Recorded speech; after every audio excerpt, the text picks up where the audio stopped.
Ce film-là, plus que d'autres films, a vraiment commencé avec des rêves, et pas des rêves de faire l'argent, de gagner beaucoup d'argent. Ouais. Ça a commencé avec des rêves de collaboration.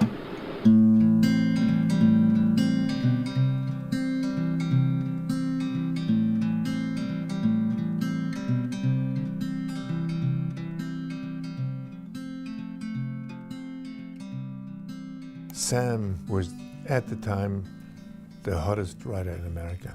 He wrote 50 theater plays, and Sam was an authority on the American West. Sam and I had the great plan that he would come with us and travel with us when we're making the film. And so we said, we only write half, and then you're going to be with us, and you'll know the truth of the story, you know the actors, and we find the ending, the real ending. We find and we discover as we shoot. That was a nice plan, but Sam fell hopelessly in love with Jessica Lange, and he was no longer at my side. And when I ran out of script, I had to break the shoot. We had to interrupt for 2 or 3 weeks, and I had to find out the ending myself. I came up with the ending because Sam said, I cannot think of it. I'm busy here myself with another movie, but if you write me the story, then I can write you the dialogue. And that's what he did. He even dictated the dialogue over the phone. I spent one whole night just taking dictation. Harry Dean is one of the great American actors of the 20th century. He played more than 100 side characters, supporting characters, and this was the first leading role of his life. It was a great chance for him. He grabbed it, and he was wonderful. He was really tremendous, and he played, Travis was the part of his life. And actually, there's a lot of Harry Dean's biography in it. He only told me at the end of the film. Nastasia, we had made a movie 10 years before that when she was 14 years old.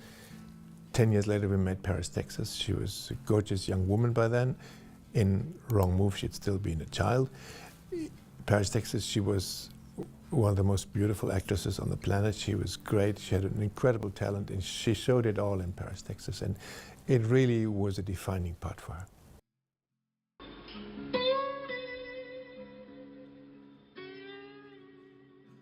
Rai had not made a score yet when we did Paris, Texas. This is his first score. He said, Wim, I know you want me to do this, and I'd love to do this.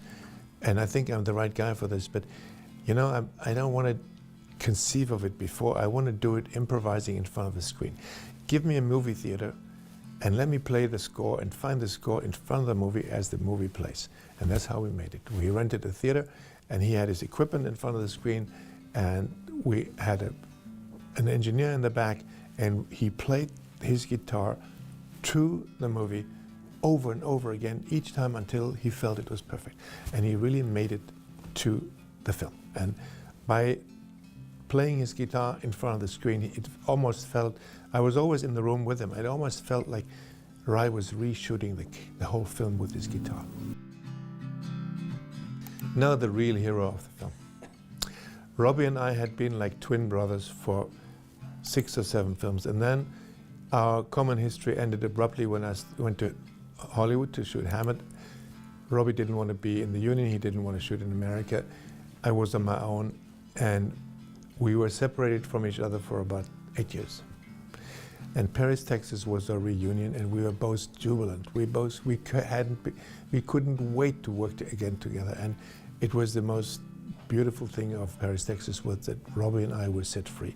Nobody looked over our shoulders. We were free to make exactly the film we wanted. We were free to do it with the method we wanted. And you see, we had done so many movies together before, and each time in the evening, Robbie and I would make our little drawings and how we would shoot the next scene and exactly how we would cut it from wide shot to close-ups and traveling. And in Paris, Texas, we said, none of that. We're going to come to the set every morning, and we were always the first on the set, Robbie and me. No matter how early it was, we were the first. And we looked at the place and looked at the landscape and then came up with a way to shoot it. We let the American West, the landscape, and this incredible light of the American West dictate us how it wanted to be shot. And that was, I think, the secret of the film. That's the secret of its incredible aesthetics. That Robbie took the light of the American West very, very seriously. And with his light, he really reinforced it. And especially all the neon lights that were in the West, he reinforced them. And Robbie came up with something that had never existed before. that look, a whole generation of young DOPs learned from Robbie and wanted to get that look. Robbie was a genius, and he showed it in this film, more than in any other of our collaborations. He made films with other directors that are also brilliant. I think Paris, Texas, as far as I'm concerned, redefines what we were able to do together, Robbie and I, as twin brothers. I could have fucked it up.